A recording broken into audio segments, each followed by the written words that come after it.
Selamat sore semuanya. Kami dari kelas B akan melakukan praktik coaching. Sebagai coach, saya sendiri Sophia Margareta Asih Simbolon. Sebagai coach C, Ibu Susilawati Susi. Dan sebagai pengamat, Pak Ermanto Sijabat dan Pak Ruli. Di mana kami praktik coaching tentang kasus 2, di mana seorang murid bercerita jika dia merasa diperlakukan tidak adil oleh seorang guru, di mana guru membuka les privat dan mengajak sebagian siswa untuk mengikuti les privat, dan murid merasa tidak nyaman karena memperoleh nilai yang tidak adil yang diberikan oleh guru tersebut. Dan guru tersebut memberi nilai yang baik kepada siswa yang mengikuti les. Sebagai guru, bagaimana kita menanggapinya? Saya persilakan kepada Ibu Susilawati memulai praktik kita ini sebagai coach.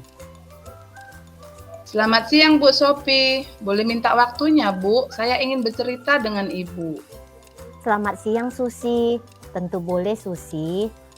Apa yang mau kamu ceritakan pada Ibu?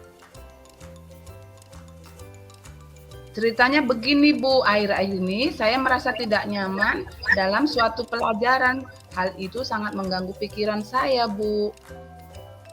Jadi, apa yang bisa Ibu bantu? Apa yang ingin kamu capai di akhir diskusi kita hari ini?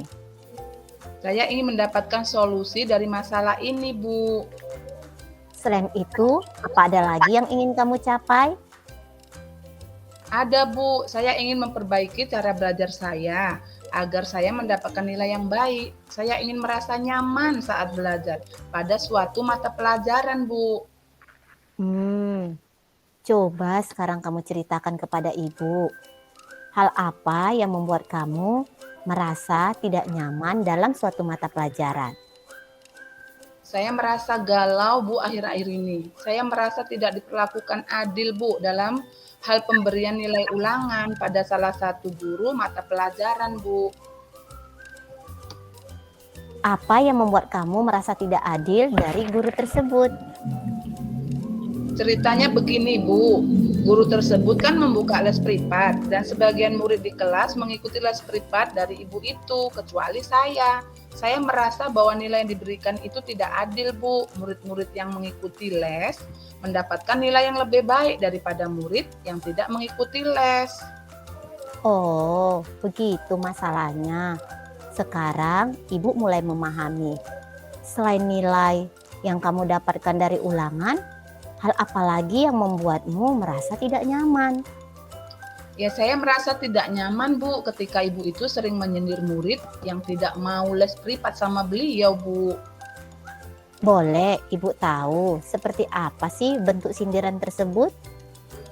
Beliau berkata, anak-anak yang dapat mengikuti les itu apabila memiliki kesulitan dalam belajar. Menurut kamu, apa itu menyindir? Apa hal itu membebani pikiranmu setelah guru tersebut berkata demikian? Ya iyalah, Bu, saya merasa terbebani ketika beliau menyindir tentang tidak mengikuti les privat, Bu. Ternyata begitu masalahnya. Iya, Bu. Jadi saya kepikiran kalau teman-teman di kelas mendapatkan nilai yang lebih baik karena mereka mengikuti les tersebut. Nah, kira-kira apa yang akan kamu lakukan? Ya, saya bertanya pada teman-teman yang les, Bu. Kalau boleh Ibu tahu, apa yang kamu tanyakan pada temanmu? Saya bertanya pada mereka soal pemahaman mereka tentang materi yang disampaikan setelah mengikuti les privat tersebut. Lalu, apa kata teman kamu? Mereka mengatakan pada saya bahwa pelajaran ibu itu mudah dimengerti. Penyelesaian soal-soalnya memiliki cara yang cepat. Mereka dilatih cara menjawab soal dari berbagai soal, Bu. Menurut kamu, apa yang ingin kamu lakukan? Sebenarnya sih saya berencana untuk menemui ibu itu untuk mengkonfirmasi dugaan saya selama ini sama ibu itu, Bu. Lalu, kenapa tidak kamu lakukan? Saya masih bingung, Bu. Takut dimarahi ibu itu. Kalau boleh Ibu tahu, apa kamu pernah dimarahi ibu itu? Tidak pernah sih, Bu. Nah, kenapa tidak kamu coba? Baiklah Bu, saya akan mencoba menemui beliau Bu. Benar sekali itu. Apa yang kamu katakan jika bertemu beliau? Nanti saya akan menyampaikan sama beliau bahwa saya tidak ikut les, lalu saya bertanya apakah itu mempengaruhi nilai saya di kelas. Selain itu, saya juga ingin mengkonfirmasi kenapa saya mendapatkan nilai kecil. Bagus sekali. Ayo lakukan itu. Selain itu, apa kekuatan yang kamu miliki sehingga kamu merasa yakin mendapat nilai tinggi walaupun tidak ikut les? Saya yakin setiap pulang sekolah, saya suka mengulang pelajaran, Bu. Saya juga suka membahas soal secara mandiri. Saya suka menonton tutorial dari YouTube kalau ada materi yang belum saya pahami. Tapi selama pandemi ini, saya memang sering membantu ibu berjualan di kaki lima, Bu. Dan saya sering lelah dan capek, Bu. Menurut kamu, ketika kamu berjualan di kaki lima, apa hal tersebut mempengaruhi belajarmu? Menurut saya iya, Bu. Saya merasa lelah dan letih, Bu. Sehingga saya mengantuk saat membahas soal di rumah pada malam hari, Bu. Sekarang, coba kamu pikirkan kembali tentang nilaimu. Apakah nilai kamu itu rendah karena tidak ikut les atau karena kurang belajar? Iya, Bu. Sepertinya saya kurang belajar, Bu. Menurut kamu, apa yang bisa kamu lakukan untuk mengatasi masalah ini? Kalau saya ikut les, takutnya tidak bisa bayar, Bu, karena uang kami hanya cukup untuk makan.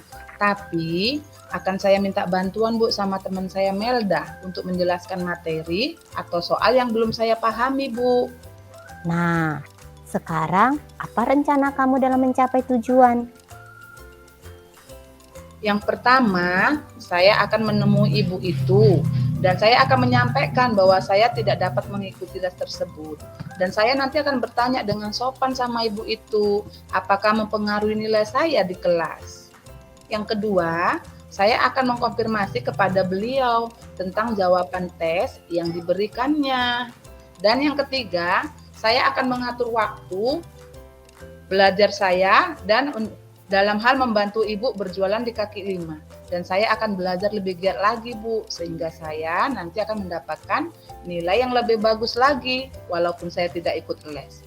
Kalau ada kesulitan, saya nanti akan meminta bantuan lagi sama Milda untuk menjelaskan pelajaran yang belum saya pahami, Bu. Wow, kamu luar biasa. Ibu sangat suka rencana kamu. Lalu, komitmen apa yang kamu lakukan untuk menjalankan rencana kamu ini? Besok saya akan menemui guru tersebut di sekolah, Bu. Setelah itu saya akan belajar lebih giat lagi dan saya akan meminta bantuan Melda apabila saya belum paham pelajaran itu, Bu. Siapa yang kamu minta bantuan menjalankan komitmen ini? Saya akan meminta bantuan kepada Melda, Bu, untuk mengingatkan saya dan membantu saya belajar. Melda itu teman saya sangat cerdas, Bu. Nah, sangat baik yang kamu lakukan. Apa pelajaran yang dapat kamu ambil selama kita diskusi hari ini? Saya merasa semakin menyadari untuk memperbaiki diri menjadi lebih baik lagi, Bu. Lebih bertanggung jawab dan mampu mencapai tujuan. Terima kasih ya, Bu, sudah meluangkan waktu untuk mendengarkan cerita saya. Sama-sama. Saya persilakan kepada dua pengamat kami untuk menanggapi kami sebagai coach dan sebagai coach. Saya persilakan kepada Pak Ruli sebagai pengamat pertama. Oke, baiklah. Terima kasih kesempatannya kepada saya. Di sini saya akan memberikan pengamatan atau observer kepada pelaksanaan dialog coachingnya. Sudah sangat bagus yang dilakukan oleh Ibu Susilawati dan Ibu Sophie mengenai percakapan dialog coachingnya. Di sini sudah kelihatan tujuan, kemudian identifikasi, rencana dan tanggung jawab, kemudian kalimat-kalimat atau pertanyaan-pertanyaan sudah diterapkan di keseluruhan dialog model Tirta dalam dialog coaching yang telah Ibu praktekkan sudah sangat bagus dan sudah diterapkan model Tirtanya. Terima kasih. Terima kasih Pak Ruli. Saya persilakan kepada Pak Ermanto sebagai pengamat yang kedua untuk menanggapi praktik coaching kami sebagai coach dan sebagai coach. Saya persilakan. Baik, ini nampaknya lebih baik dari yang tadi ya, dari tadi sudah fokus dia, tidak ada kelihatan contohnya membaca teks, nampak dia mengarah ke layar seperti tatap-tatapan lagi ya. Jadi kalau dari saya itu sudah pas karena hampir sama mirip juga dengan kasus teman-teman yang lain karena memang kasusnya sudah ditentukan ya. Jadi selama kelamaan kita mengulang jadi sudah pahamnya kita. Ada di situ juga mengalir dia, tapi terkadang juga kalau dalam kehidupan sehari-hari kita bertanya kadang bahasanya berbeda dengan yang seperti terarah di sini ya. Itulah dia menurut saya. Tapi untuk saat ini sudah baik. Itu aja. Terima kasih. Terima kasih kepada Pak Ermanto. Demikianlah praktik coaching kami. Semoga bermakna, bermanfaat. Terima kasih dan salam bahagia.